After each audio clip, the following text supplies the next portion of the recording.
Egunon eta eskerrik asko bertoratu zareten guztioi. Herritarron hurbileko instituzioak dira udalak, hizkuntza eskakizunak esartzen zaizkie udalangilei eta hala behar du izan, baina euskaldunon hizkuntza eskubideak nola gauzatu alkate eta zinegotzi euskaldunik gabe. Aiaraldeko Euskalgintza Kontseiluak hautagai euskaldunak ekimena abiatu zuen 2022ko apirilean, 2023ko udal hauteskundei begira. Lehendabizi, eskualdeko udaletan ordezkaritza duten alderdiekin bildu ginen, guztiekin. Bilerotan gure esmoa azaldu genien, gero publiko egingo genuen dokumentua luzatuz. Ekainaren 6an plazaratu genuen dokumentua. Honek bi atal nagusi zituen. Bat, alderdiei hautagai zerrenda publikoan egiterakoan, hautagai bakoitza euskalduna osoa, euskaldun hartzailea edo erdalduna zen izendatzea.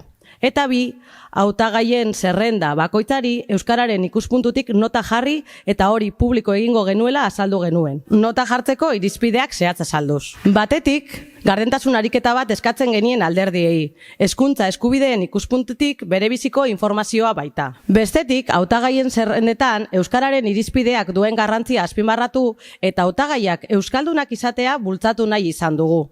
Hautagai euskaldun batek hizkuntza eskubideak bermatzen ditu, gutxienez elebiduna baita euskalduna.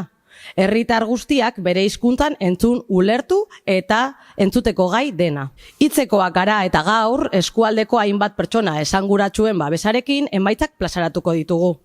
Hasteko gure kritika zorrotza eskualdeko alderdi guztiei. Gaur bitarte, izandako aurkezpen publiko guztietan, zein prentsara igarritako oharretan ez baitute adierazi hautagai baikotza euskara mintzatzeko edo ulertzeko gai den. Informazio emate hutsak hizkuntzari garrantzia aitortzea basekarren, eskakizun hau betetzea gardentasun ariketa bat bazen, ez egiteak zer esan nahi du?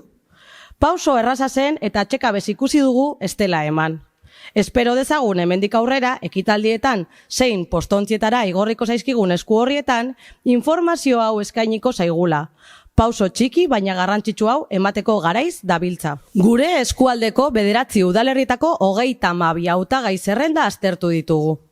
Zerrenda bakoitzeko alkategaia aho bizia euskaraz ulertu eta hitz egiten du, belarri prest ulertzeko gai da, edo erdalduna den adierazi dugu. Jarraian zerrendari nota jarri diogu.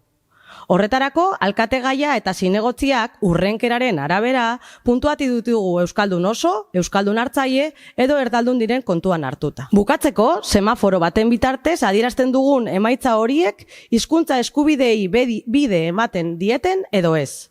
Herriz herrikako datuak publiko egiten ditugu gaur prentsara igortzen dugun dokumentuan. Dokumentu hori webgunean ere daukazue eskuragarri. Datu orokorrei helduz aztertutako alkategaien artean 17 aho bizi, 5 belarri prest eta 10 erdaldun daude. 16 zerrendek gainditu dute, 7 nahiko erdiesten dute eta 9 kasutan ez da nahikoa informazioa erdietsi. Zenbait alderdiengana jo dugu eta informazioa ukatu digutela ere azaldu nahi dugu. Bukatzeko gaurko ekimenaren garrantzia azpimarratu nahi dugu. Gardentasuna, boto eskubidea eta hizkuntza eskubideak barne biltzen dituelako. Gure eskualdetik kanpora zabaltzeko gonbidapena egin nahi dugu bide batez Euskal Herriko eragileei.